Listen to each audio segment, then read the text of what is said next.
Hi fellow viewers, to everybody, good noon. My name is Steve. My full name is Steve Hoong. I'm the owner of this video account in this respective website, youtube.com. By the way, my next necrological videos is found in the Philippines, here in my home country. By the way, before I proceed, I will be using two languages, English and Filipino, the official language, Tagalog.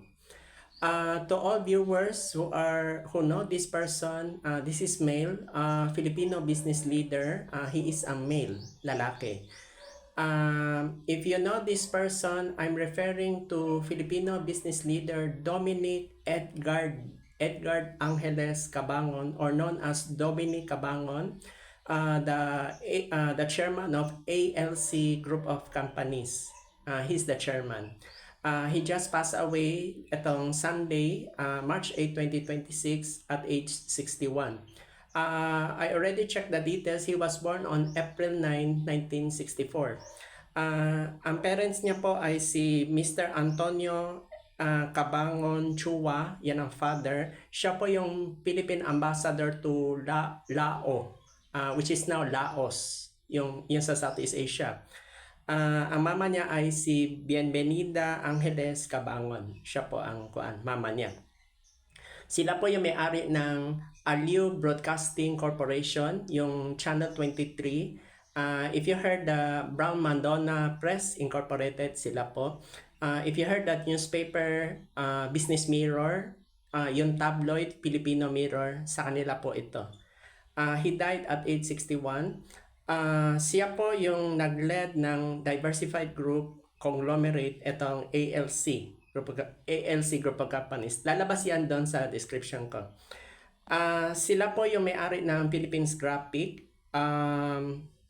Yung sa insurance, sa kanila po yung Fortune Life Insurance. Siya po. Ang kanyang group na hinahanda niya ay spanning media such as Business Mirror, yung newspaper, national. Pre-need services yung sa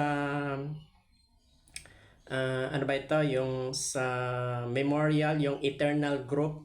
Siya pa yung nag-handle sa Eternal Gardens, yung sa Cemetery, Eternal Chapels, Eternal Plants, yung mga binibentang memorial plan, Eternal Crematory, at saka isa pa yung latest, yung sa animals, yung sa aso, yung Eternal Pau Crematory, sa kanya po ito.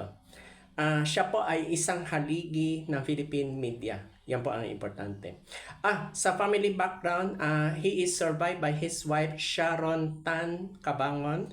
Meron po siyang children na natira. Ito ay si Dominga Maritoni, Danica Nicole, Antonio Carlos, at Janina Eunice. All in all, four children. He is survived by 4 children and his wife. Banking and Finance, siya po yung kaka-resign lang na chairman, yung sa City State Savings Bank, yung nakabase sa Manila. Then siya po yung nag-handle ng hotel, yung City State Asturias, Manila Grand Opera Hotel, siya din po. City State Asturias, siya po. Automotive dealership, yung Isuzu Gencar, siya po nag-handle. Meron silang real estate, hospitality, and memorial care, and bank and finance. Philippine Graphics Magazine, siya po. So, ito lang po muna ang aking necrological video. Before I say goodbye, don't forget to support, subscribe, and click the notification bell for my next necrological videos. Thank you so much for listening in this necrological video. Good noon.